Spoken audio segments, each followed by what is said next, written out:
Antony sir பின்னிட்டீங்க, ரொம்ப சந்தோஷமா இருந்தது. ஏன்னா இன்னைக்கு வந்து ஒரு சினிமாவுக்கு வந்து ஓப்பனிங் ரொம்ப முக்கியம். இன்னைக்கு வந்து எவ்வளோ நாள் ஓடுறதுங்கிறத விட அந்த வெள்ளி சனி ஞாயிறு இந்த 3 நாள்ல என்ன அள்ளு அவடுறோமோ அதுதான் அள்ளுது. அந்த அள்ளு வந்து இப்போ ரொம்ப முக்கியமாக இருக்குது. அதுக்கு ரொம்ப முக்கியமான காரணம் வந்து ட்ரைலர்.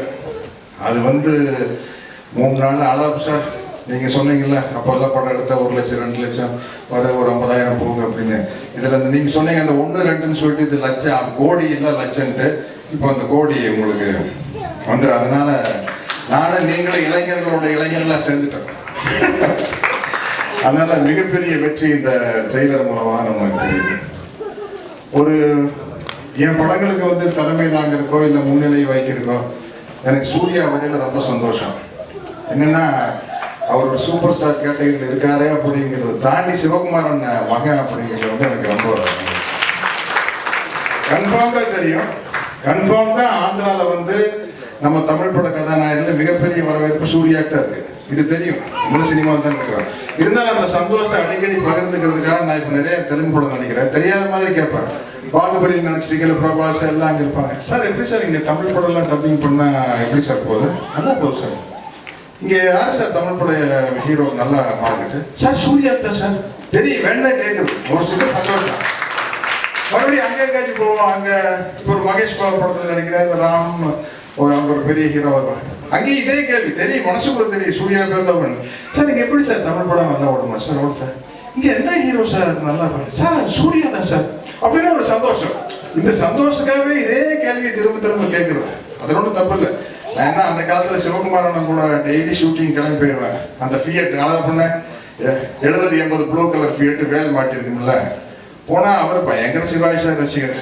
போனால் டெய்லி அங்கே அப்போல்லாம் வந்து 3 நாளைக்கு ஒரு படம் ஷூட்டிங் நடந்துட்டே இருக்கும். டெய்லி அங்கே இருக்க ஹீரோயின் கிட்ட டைரக்டர் எல்லாம் சிவாஜி சார் வசனத்தை பேசி கேட்டே இருப்பேன். நான் அதை வந்து ஒரு 100 தடவை கேட்டிருப்பேன் கண்ணன் கரணி வசனத்தில். இருந்தாலும் சிவகுமாரன் ஏன்னா அதில் ஒரு சந்தோஷம் இருக்கு. அது மாதிரி இந்த ட்ரெய்லர் இந்த படத்தை வந்து ஃபர்ஸ்ட் ஏஎல் விஜய் சார் எனக்கு ரொம்ப ரொம்ப பெரிய இயக்குனர் அப்படிங்கிறதையும் தாண்டி தலைவா படம் நடிக்கல ரொம்ப ஒரு ஃப்ரெண்டு, ஒரு தம்பி மாதிரி ஆயிட்டாரு.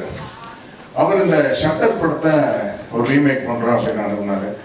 பார்த்தப்போ ஃபர்ஸ்ட் இந்த கதையை பார்த்தப்ப எனக்கு மிகப்பெரிய அதிசயம். Joy Mathew sir hats off. ஏன்னா இப்படி ஒரு கதையை எப்படி கன்சீவ் பண்ண முடியுது? நான் நடிச்சதுக்காக பேசல. இந்த படம் ஷட்டர் படத்தை பார்த்தவங்களுக்கு தெரியும், பார்க்க போறவங்களுக்கு தெரியும் எப்படி இப்படி ஒரு கதையை வந்து அவர் கன்சீவ் பண்ணாருன்னா. இப்போ அவர் பேசும்போது தெரிஞ்சது அதுக்கு அவர் எவ்வளோ பெயின் எடுத்துட்டாரு. படம் பார்த்து மறந்துட்டேன், என்னையா இப்படி ஒரு சப்ஜெக்ட். இந்த சப்ஜெக்டை பற்றி எஸ்ஜே சூர்யா சார்கிட்ட சொல்லி கேட்டுறேன்.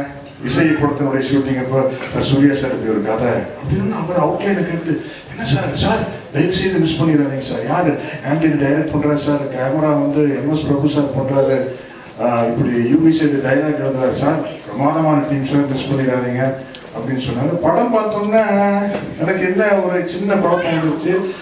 என்னடா நம்ம இந்த கேரக்டர் நடிக்கலாமா, யூகி சேது பண்ண கேரக்டர் பண்ணலாமா, இப்போ வருண் நம்ம ஐஸ்வரி வேற பேரை அது பண்ண முடியாது, கொஞ்சம் யூத் கேரக்டர் யூகி சேது இருந்தாலும் அதுல வயசு பிரச்சனை இல்லை. ஆட்டோ டிரைவருங்கிறதா அந்த கதையில என்ன பண்றாருங்கிறத பிரச்சனை, வயசு பிரச்சனை இல்லை. இதுல எந்த கேரக்டர் ஸ்கோர் பண்ணுவோம், எந்த கேரக்டர் ஸ்கோர் பண்ணு திங்க் பண்ணிட்டு இருக்கீங்கள. இன்னொரு பெரிய அதிர்ச்சி, அதான் ஒண்ணுமே செய்ய முடியாது. இது எல்லாத்தையும் தாண்டி இந்த படத்துல ஹீரோயினா பண்ற இப்போ வந்து அனுமோல் தான் இப்ப படத்துல பேரு. சரி, அப்ப யாரு ஹீரோயின் தெரியல. என்னடா இது எல்லாத்தையும் தாண்டி ஒரு டிராமாட்டிக் த்ரில்லர். நீங்க தான் கரெக்டான பேர் சொன்னீங்க, டிராமாட்டிக் த்ரில்லர். இது என்ன ஜானர்ல கொண்டு போய் சேர்த்துன்னு எனக்கு தெரியல. Dramatic thriller. சரி, நம்ம எதுக்கியா யூகி சேது சார் கேரக்டரா இந்த கேரக்டர் குழப்பம் பண்ணோம். எப்படிதான் இந்த படம் வரல.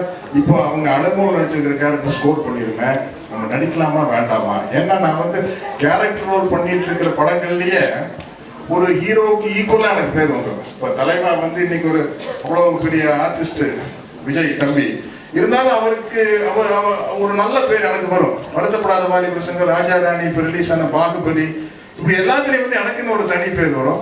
இப்போ நான் வந்து ஒரு கதையின் நாயகனாக நான் மட்டும் ஹீரோன்னு சொல்ல முடியாது. இருக்கிற எல்லா கேரக்டர் ஹீரோ தான். அதனால தான் நான் யோகி சேது கேரக்டர் பண்ணுமா, அவர் வரன் கேரக்டர் பண்ணுமாங்கிறவ குழப்பம். அப்படி ஒரு கதை. எல்லாத்தையும் மீறி இந்த ஹீரோயினுக்கு பேர் வந்துச்சுன்னா என்ன பண்றது? இப்படி ஒரு குழப்பம். சரி, அப்போ என் பொண்ணும் சிபி தான் சொன்னாங்க, திவ்யா சிபி சொன்னாங்க, இங்க பாருங்க, இப்போ நீங்க என்னதான் கேரக்டரோடு நடிச்சிட்டு இருந்தாலும் ஒரு படத்துல ஒரு நீங்க தான் இம்பார்ட்டன்ட் அப்படிங்கிற ஒரு படம் வர்றது இன்னைக்கு உங்க வயசுக்கு கொஞ்சம் கஷ்டம். ஏன்னா அப்படி ஒரு சூழ்நிலை இந்தியன் சினிமாவில் கிடையாது. அமிதாப் பச்சன் சாருக்கு மட்டும் நடந்துட்டு இருக்கு.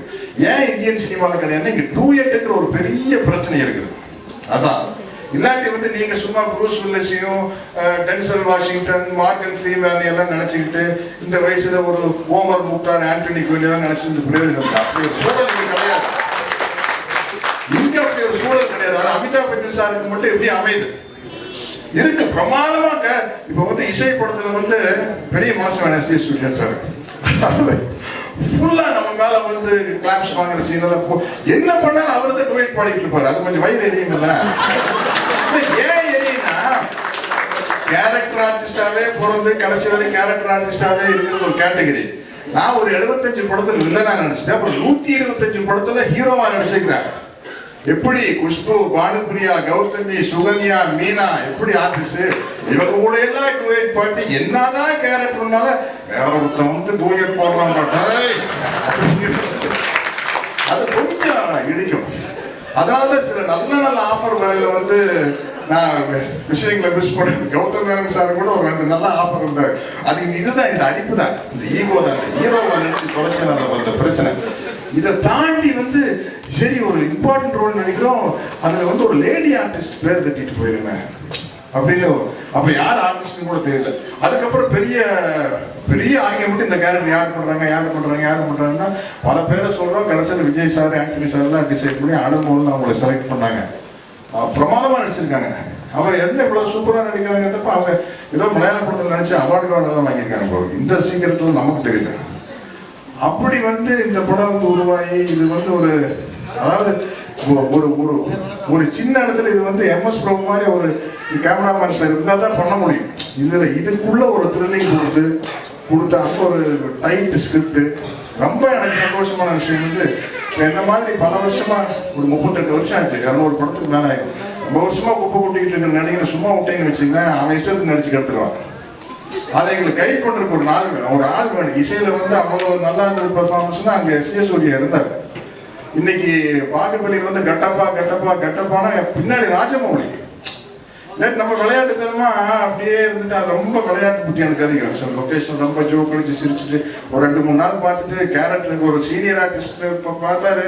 அப்புறம் ராஜமௌலி தனியாக அவர்கிட்ட போய் சார் ரொம்ப ஜோக் அடிச்சு வச்சிருக்கீங்க சார், ரொம்ப முக்கியம் சீரியஸான படம் சார் அப்படின்னு கெஞ்சல் எல்லாமே கொண்டு வந்தேன் இந்த படத்தில். அதுதான் பிரச்சனை நம்மகிட்ட. அப்படி இருக்கல எடிட்டர் ஆண்டனி வந்து அவர் இன்னைக்கு இந்தியாவில் பெரிய எடிட்டராக இருக்கிறாரு. கௌதம் மேனன் சார் படம், SG சூர்யா படம், சங்கர், நம்ம கேவி ஆனந்த் சார் படம் எல்லாம் அவர் தான் பண்றாரு. பட் இருந்தாலும் கூட டைரக்டரா வந்து அவர் புதுசு இருந்தாலும் கூட கொஞ்சம் கூட அவரு தயங்காம என்கிட்ட வந்து நடிச்சு காட்டினார். நான் அப்படியே பாட்டு இருந்தேன். என்னை பார்க்க வந்த வேற ஒரு ப்ரொடியூசர் கூட சரி என்ன சார் உங்களுக்கு போய் அவர் நடிச்சு காட்டிருக்காரு அப்படின்னு. அதான்ப்பா நல்லது. அப்போதான் வந்து வித்தியாசமா நம்ம புதுப்பிச்சுக்கிட்டே இருக்கணும். அப்டேட் பண்ற ஒரு விஷயம் இருக்கு பாத்தீங்கன்னா, அந்த அப்டேட் பண்ணாத கலைஞன் காணாம போயிடுவான். நாங்கெல்லாம் பாருங்க, உலகத்துக்கு 60 பணம் காலத்து என்ன தெரியுமா? நாங்கெல்லாம் அந்த காலத்துல அப்படிங்கிற மனசுல நாசம் பார்க்கறது ஒரே வார்த்தை,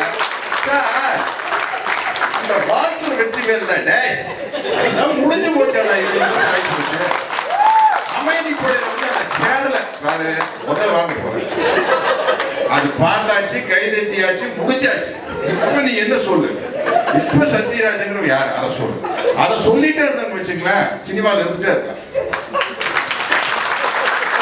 அதை சொல்ல வைக்கிறதுக்கு நம்மளை விட வயசு குறைவானவங்களையும் நம்மளை விட ஜூனியர்களையும் நம்ம அனுமதிக்கணும்.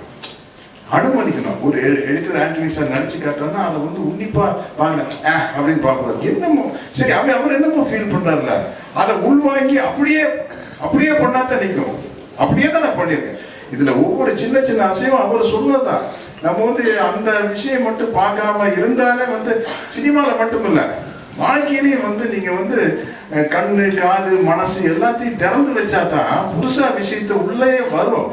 அது இல்லாம இதுதான் அப்படின்னு க்ளோஸ் பண்ணிட்டீங்கன்னு வச்சுங்களேன், அது வந்து நீங்க ஒரு ஆறா இருந்தா தான் வளர முடியும். ஒரு தேங்கின குட்டையாயிட்டீங்கன்னா அந்த கொசு கிசு பூச்சி வந்து குட்டைக்கும் நல்லது இல்லை, சுற்றி இருக்கிறவங்க நல்லா இருக்காது.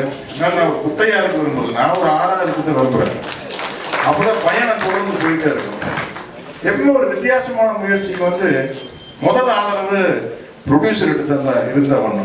அது வகையில அழகப்பன் சார் வந்து அப்பவே பல புதுமைகள் பண்ணியிருக்கிற புதுமையான அழகப்பன் சார், சாம்பால் அவர்கள். எனக்கு பால் பெரிய குழப்பம், யாரோ உங்க பிரதர் இல்ல சாம்பால் அப்படின்ட்டு அவர் வந்து என்ன ஒரு 16 வயதுன்னு ஒரு கதையை பாரதி ராஜா சார் எடுத்துட்டு போறது முக்கியம் இல்லை. அப்போ ஒரு துடிப்புள்ள இளைஞர் பாரதி ராஜா கொண்டு போய் அந்த ராஜ்கண்ணுங்கிற ஒரு தயாரிப்பாளர் வந்து பணம் போடுற தயாரிப்பாளருக்கு தைரியம் வேணும். இந்த இதுல வந்து ஸ்கோர் பண்ணலாண்டா அடிக்கலாண்டா அப்படின்னு நினைச்சாதான் நமக்கு ஒரு 16 வயதுல கிடைக்கும்.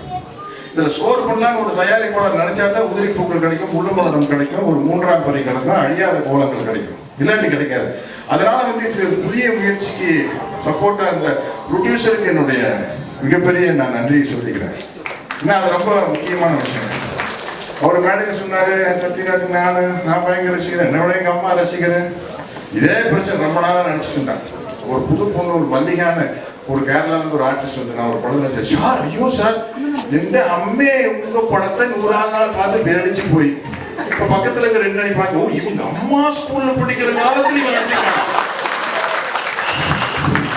என்னையா அது 2 அம்மே ஸ்கூல்ல படிக்கிற 100ஆவது நாள் படம் பார்த்து பேடிச்சு போய் சார். இதெல்லாம் தான் இந்த வயசை காட்டி கொடுக்குற விஷயம். ஜாய் மேத்யூ சார் வந்து எனக்கு சரியா தமிழ் பேச தெரியாது, தெரியும் இருந்தாலும் மேடையில் பேசுற அளவுக்கு தெரியாதுன்னு சொன்னாரு. அது சொன்ன எனக்கு ஒரு சின்ன பிளாஷ்பேக் ஞாபகம் வந்தது. நான் பூவடி வாசல்லையே படம் வாசல் சார் படத்தில் நினைக்கல, கேரளாவில் ஒரு ஃபங்க்ஷன்.